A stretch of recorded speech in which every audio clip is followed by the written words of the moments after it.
আজকে সকালে ঘুম থেকে উঠে রুটি বানাতে চলে যাই। তো আটাগুলো ডলছি।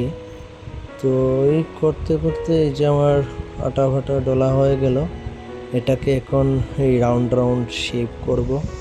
এটাকে বেলতে হবে, কারণ আজকে বৌদি একটু বিজি ছিল, আমাদের ঘরে কিছু নিমন্ত্রিত আছে।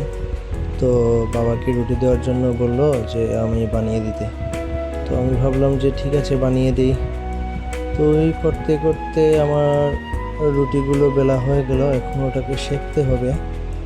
তো এইভাবে তাওয়াটাকে গরম করে রুটিগুলোকে বসিয়ে দিলাম। তো এই এদিক ওদিক উলট পালট করে এটাকে সেঁকে নিচ্ছি ভালো করে, কারণ রুটিটা যত ভালো করে সেঁকবে ততই ভালো হবে। তো মাঝে আমার খিদেও পেয়েছিল, তো বৌদি বানিয়ে রেখেছিল ওই আগের দিনের ভাত ছিল, ওটাকে একটু ফ্রাই করে অমলেট টমলেট দিয়ে ফ্রাই করে তো উপরে সস দিয়ে খেয়ে নিলাম। তো আবার আমার কিছু কাজ ছিল, ওটা শেষ করে আবার খিদে পেয়েছিল, তো ভাবলাম রুটি আর ডাল খেয়ে নিই। দুটো রুটি আর ডাল খেয়ে নিলাম।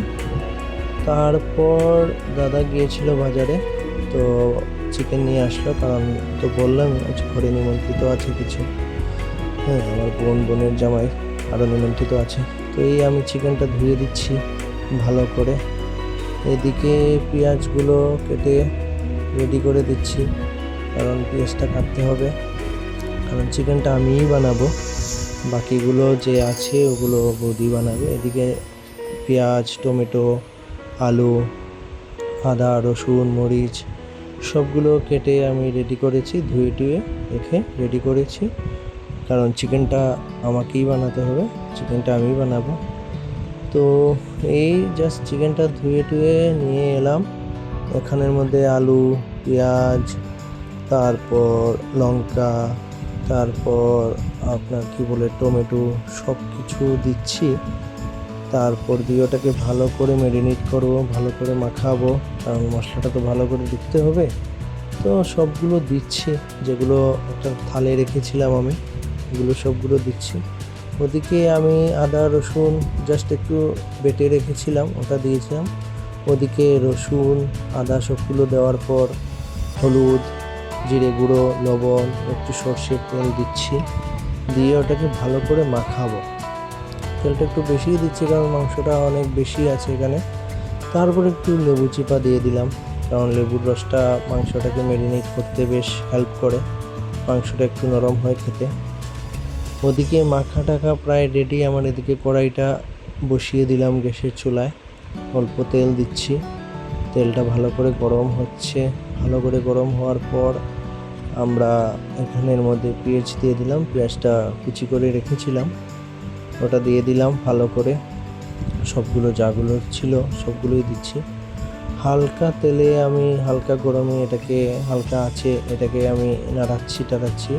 ওটা হালকা হালকা ব্রাউন হওয়ার পরে আমরা মাংসটা দিয়ে দেবো। এই যে হালকা হালকা ব্রাউন হয়ে এসছে, হালকা হালকা একটু ব্রাউন হয়ে এসছে মানে ভাজা হয়ে গেছে। সেই সাথে আমরা একটু একটু একটু একটু দেখছি যে এটা হয়ে গেছে। তো এবার মাংসটা ঢেলে দেব, পুরোটাই ঢেলে দেব, বাকি রাখবো না, পুরোটাই ঢেলে দিচ্ছি। একটু আস্তে করে ঢালতে হবে, কারণ এটা তো অনেকটা আছে, তো কড়াইটা উল্টানোর চান্সেস থাকে।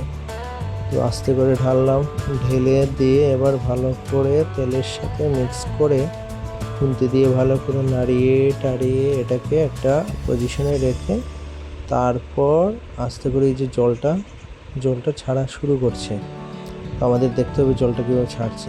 এই করে ডেকে রাখলাম, অনেকক্ষণ ডেকে রাখলাম। তারপর দেখলাম যে এটা ভালো করেই হয়ে আসছে, আস্তে আস্তে মজে আসছে, সিদ্ধ হয়ে আসছে, কষানো হচ্ছে। তো কষার পর ওটাকে আমি ঝোল দিলাম, জল দেওয়ার পর ভালো করে রেডি করে গরম মশলা দেবো, গরম মশলা দিয়ে তারপর রেডি করে নামিয়ে দিলাম। Thank you.